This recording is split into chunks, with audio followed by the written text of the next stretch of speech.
Last 40 सालों में China के मैजिकल ट्रांसफॉर्मेशन को देखकर हम सभी कहीं ना कहीं अमेज्ड फील करते हैं और हम सब ये चाहते हैं कि इंडिया भी कुछ इस टाइप के ट्रांसफॉर्मेशन को एक्सपीरियंस करे by becoming an aggressive exporter to the western countries. But is it really as great as we think it is in the current world order? इसके बारे में डिटेल में बात करते हैं।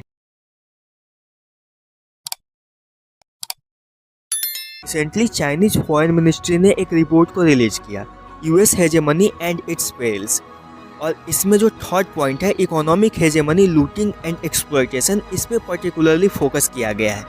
और इसमें भी एक स्पेसिफिक पैराग्राफ है जो कि काफ़ी ज़्यादा इम्पोर्टेंट है और यहाँ पे क्लियरली मेंशन्ड है कि अमेरिका को सिर्फ 17 सेंट्स का खर्च आता है एक $100 की नोट को प्रिंट करने, और अगर बाकी दुनिया को $100 कमाने हैं तो उनको एक्चुअल $100 वर्थ ऑफ गुड्स को बनाने पड़ते हैं। और जो दूसरा पॉइंट है कि अमेरिका अपनी वर्थलेस पेपर करेंसी को देकर बाकी दुनिया से एक्चुअल रिसोर्सेज को लेकर जाती है। और हाँ, इनकी प्रिंटिंग पे भी कोई लिमिट नहीं है। ऐसा होता है ना कि अगर आपके सेंट्रल बैंक के पास 1 kg गोल्ड है तो आप सिर्फ $100 प्रिंट कर सकते हो। यहाँ पे ऐसा कुछ नहीं है, ये लिमिटलेस अमाउंट में प्रिंट करते हैं। नाउ इमेजिन कि चाइनीज पब्लिक दिन रात मेहनत करती है किसी इलेक्ट्रॉनिक प्रोडक्ट को बनाने जिसकी एक्चुअल वैल्यू $100 है, या फिर सऊदी अरबिया अपने ज़मीन से actual $100 worth of crude oil को निकालती है और अमेरिका उसको सिर्फ 17 सेंट्स में लेकर जाता है। नाउ आप में से कुछ लोग ये भी बोलेंगे कि ऐसा तो हमारे केस में भी है, हमारे भी 100 रुपये के नोट को प्रिंट करने सिर्फ 1 से 2 रुपये का खर्च आता है। बट लुक, हमारी प्रिंटिंग लिमिटेड अमाउंट में होती है। अगर हमारी गवर्नमेंट अनलिमिटेड करेंसी नोट्स को प्रिंट करने लगे तो रुपये की वैल्यू रातों रात क्रैश कर जाएगी और फिर हमें एक ब्रेड लेने के लिए बंडल ऑफ नोट्स को लेकर जाना पड़ेगा, जैसा कि जिम्बाब्वे के केस में हुआ था।